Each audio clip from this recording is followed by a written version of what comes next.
सोचिए जरा, आज हम अपने बच्चों को किस माहौल में बड़ा कर रहे हैं। स्कूल से आते ही मोबाइल, टीवी और सोशल मीडिया। बच्चे अगर गलत रास्ते पर जाते हैं तो हम कहते हैं क्या करें, जमाना ही ऐसा है। लेकिन सवाल यह है कि क्या सच में जमाना बच्चों का भविष्य तय करता है या फिर मां की परवरिश।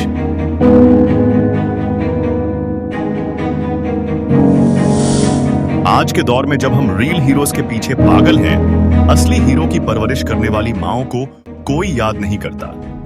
राजनीति में जाति और धर्म का शोर मचाकर नेता चुनाव जीतते हैं, पर क्या कभी आपने सोचा है कि भारत की आजादी के लिए सबसे बड़ा बलिदान किसने दिया?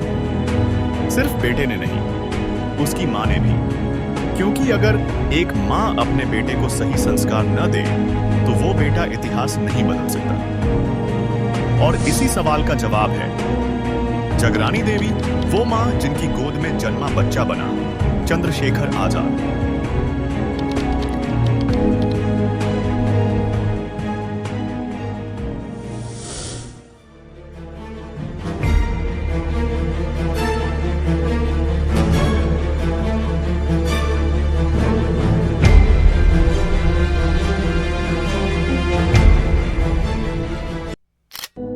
आज जिस आजाद शब्द को सुनकर हमारा सीना चौड़ा हो जाता है, उसकी नींव रखी थी एक साधारण लेकिन असाधारण मां ने। आज की कहानी किसी युद्ध से नहीं, बल्कि मां की ममता और परवरिश से शुरू होती है।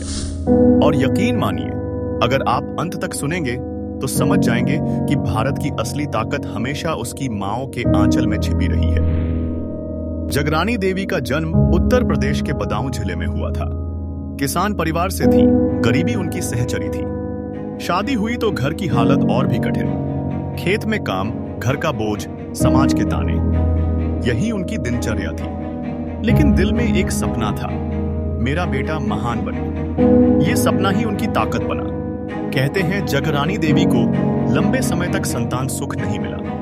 उन्होंने गांव-गांव मंदिरों में मन्नतें मांगी, व्रत रखे। लोग ताने मारते, इस घर की वंश बेल तो सूख गई, लेकिन उनकी आस्था अडिग रही। आखिरकार जब उनका बेटा पैदा हुआ तो उन्होंने उसका नाम रखा चंद्रशेखर, जैसे मानो ब्रह्मांड की सारी ऊर्जा उनके आंगन में उतर आई हो। गरीबी थी, लेकिन जगरानी देवी ने अपने बेटे को हमेशा सिखाया, बेटा झूठ मत बोलना, डरना मत और अन्याय कभी मत सहना। वो कहती, गरीब होना गुनाह नहीं है, गुनाह है डर कर जीना। यही संस्कार चंद्रशेखर के दिल में गहराई से उतर गए। जब गांव के बच्चे खेलते, वो अपनी मां की बातें दोहराते। जगरानी देवी ने बड़ा फैसला लिया, गरीबी के बावजूद अपने बेटे को बनारस पढ़ने भेजा, क्योंकि वो चाहती थी कि उनका बेटा सिर्फ खेतों तक सीमित न रहे। लेकिन ये कदम आसान नहीं था। गांव वाले ताना मारते, इतनी गरीबी में पढ़ाई, लड़का तो बर्बाद होगा। लेकिन जगरानी देवी ने सबको चुप करा दिया।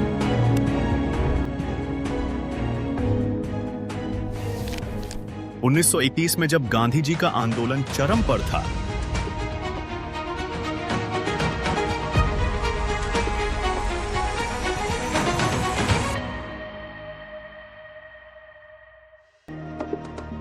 तो बनारस में एक नन्हा लड़का सड़क पर पकड़ा गया। उसका अपराध क्या था? ब्रिटिश हुकूमत के खिलाफ नारे लगाना। उस लड़के का नाम था चंद्रशेखर। जब उसे अदालत में पेश किया गया और जज ने पूछा, तुम्हारा नाम? उसने कहा, आजाद। पिता का नाम? स्वतंत्रता। घर? जेलखाना। जज गुस्से में आग बबूला हो गया। बच्चे को 15 बेंतों की सजा सुनाई गई। लेकिन जब वो बेंत पढ़ रहे थे तो हर प्रहार पर उसका स्वर गूंज रहा था, भारत माता की जय। ये आवाज ने कहीं और नहीं, जगरानी देवी के संस्कारों की गूंज थी। जब ये खबर गांव पहुंची, लोगों ने कहा, देखा, पढ़ाई में भेजा था, अब जेल में पड़ेगा। लेकिन जगरानी देवी मुस्कुराई और बोली, मेरा बेटा जेल में नहीं, इतिहास में जगह बनाएगा। धीरे धीरे चंद्रशेखर भगत सिंह और राजगुरु जैसे क्रांतिकारियों के साथी बन गए। गुप्त बैठकों, हथियार प्रशिक्षण और अंग्रेजों पर हमले। हर जगह उनका नाम गूंजने लगा।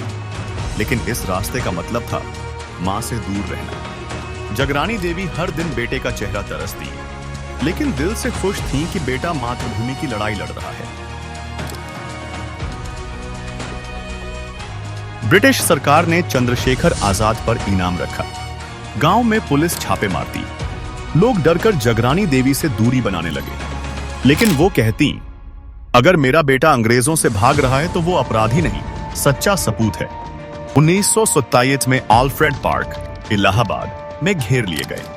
घंटों लड़ाई चली। साथियों को बचाकर जब आखिरी गोली बची तो आजाद ने खुद को गोली मार ली, क्योंकि मां ने सिखाया था गुलामी मत सहना। जब खबर पहुंची, जगरानी देवी ने रोते हुए कहा, मेरा बेटा चला गया लेकिन उसने अपना वचन निभाया। वो सच में आजाद था और आजाद ही रहेगा। आजादी हमें यूं ही नहीं मिली, इसके पीछे सिर्फ क्रांतिकारी ही नहीं, उनकी माएं भी थी। हर मां ने अपने बेटे को पालकर बड़ा किया, लेकिन जब मातृभूमि ने पुकारा, उन्होंने बिना हिचक बेटे को देश को सौंप दिया। जगरानी देवी ने भी यही किया। उन्होंने अपने जीवन को बंजर बना लिया, क्योंकि बेटे को पालने के बाद वो अकेले रह गई, लेकिन कभी शिकायत नहीं की। आज हम छोटे छोटे मुद्दों पर बंट जाते हैं, जाति, धर्म, राजनीति के नाम पर। हम भूल जाते हैं कि आजादी की नींव खून और आंसुओं से सींची गई थी।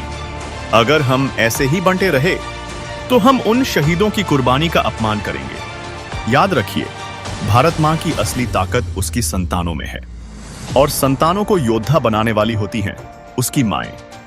अगर आपको जगरानी देवी के जीवन से कुछ सीखने को मिला हो तो इस वीडियो को लाइक जरूर करना। और अगर आप भी चाहते हैं कि ऐसे रियल हीरोज इतिहास में छुपे न रहें तो follow, share and subscribe for more. मिलते हैं किसी और नए अनसंग हीरो के साथ। तब तक के लिए कीप नॉलेज। जय हिंद, जय भारत।